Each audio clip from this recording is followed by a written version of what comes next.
This is by far my favorite rogue build this season. I played it all day long during the Season 10 PTR, and it was already blasting then, but now it's blasting even harder, capable of speed farming tier 100s, farming hordes with ease, and Belial always has a bottle of lube ready for when I arrive. It's spin to win, baby, and it has never been this good. Not even close. Especially now after the PTR, when the build got some humongous buffs on top of the gigantic buffs it got before that. But first things first, how does the build actually work? Easy. You spin and you win. Alright, that's all. Thanks for watching, and I'll see you in the next one. Okay, so we're using Dance of Knives here, but it's not for its damage. Rather, it's for spawning a shit ton of poison traps. This is doable via the Bursting Venoms aspect. Having this on, all of your lucky hits have a chance to trigger a free poison trap. There's but one problem with this. Poison trap sucks. Yes, that's right, it's absolute hot garbage, and you may as well just throw it in the trash along with my hopes and dreams where it belongs. This was true, but not anymore. Because utilizing some of the uniques introduced in the later seasons, we can turn Poison Trap into a core skill. We can grant it aimbot and a shit ton of damage. The former is done via the Scoundrel's Leathers. This also means that this is one of few mandatory uniques for the build to come online. The latter we accomplish via the Icarus Rose Gloves, and that's the final mandatory unique as well. Because using this, we can have 5 poison traps out at once, we are able to double its damage and reduce its duration, while at the same time increasing its damage. Basically everything we need for the build to be viable. Everything we do beyond these 2 uniques is simply to boost our damage and lucky hit chance. Which of course also means more damage, since it means triggering more poison traps. So basically, damage and damage. There are, however, some other minor interactions you must know about, or else you'll fuck up the entire build, and this could happen, for example. So let's check those out, shall we, and get you playing the build as soon as possible. Starting us off, I've made you 2 different versions. I think their tags are pretty self-explanatory. What you're going for is obviously the big gamer version, but without any mythics, you'll have to press the other button. And first, you're looking for an Heir of Perdition with a GA on preferably core skills. But Lucky Hit is fine as well. Either way though, you want to masterwork that shit for core skills, as Poison Trap will be a core skill in this build. Don't have it? Go Cowl of the Nameless or some shit. For your chest, Shroud is just an absolute banger. It solves your paragons, it grants you max life and a gazillion damage. Just get it sorted, my man or woman. Next is the new, or well, semi-new, they're only a few seasons old, Bands of Icarus Rose. Here we want Poison Trap casts twice as high as possible. The rest we don't really give a shit about, but they do, however, help us sort out some of our resistances, which is helpful. For your Pantaloonies, you want to get a pair of Fists of Fate or Scoundrel's Leathers Chaos Armor, which one doesn't matter. This is not mandatory, but insanely important if you want to deal giga damage, as the lucky hit chance on this thing is beyond disgusting.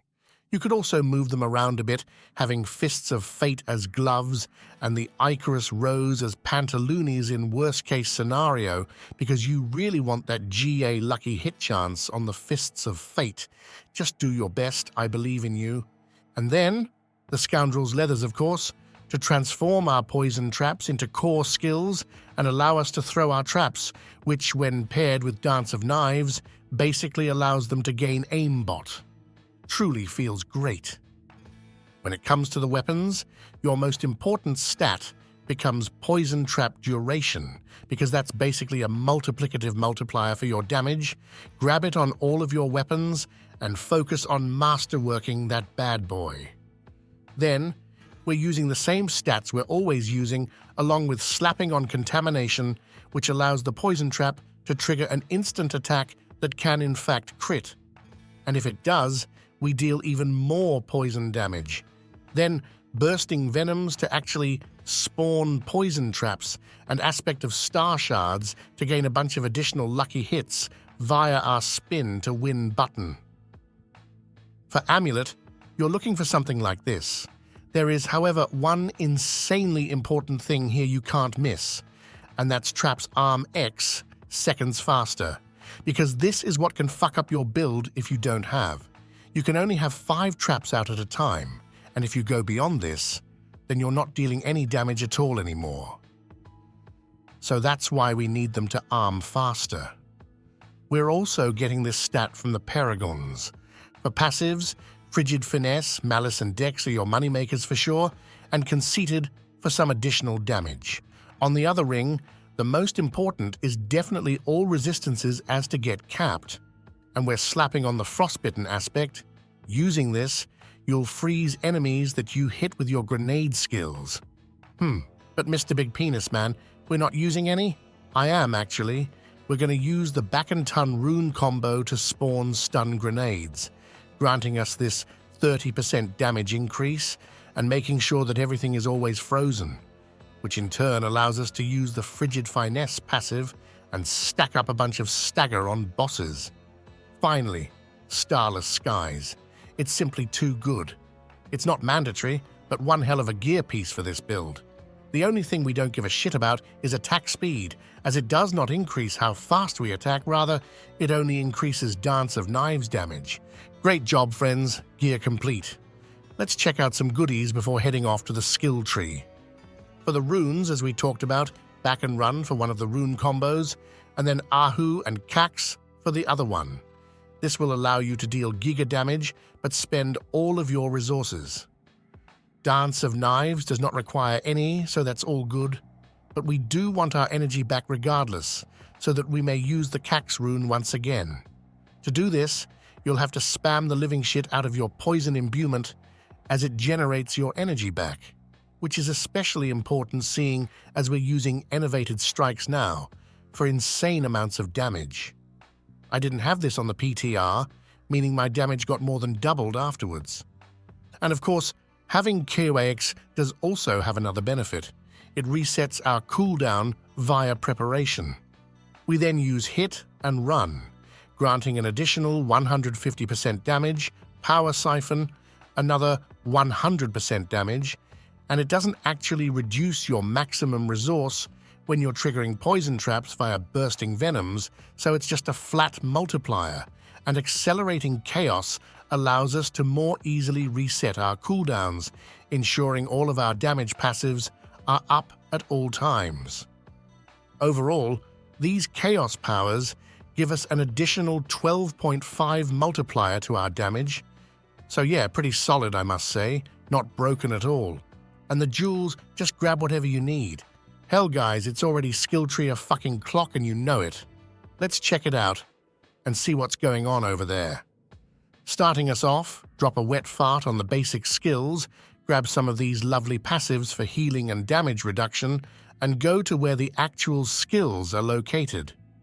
Here, we want Unstable Elixirs and Trick Attacks for a bunch of damage, along with grabbing our lovely Dance of Knives skill, along with Enhanced and Disciplined Dance of Knives for piercing.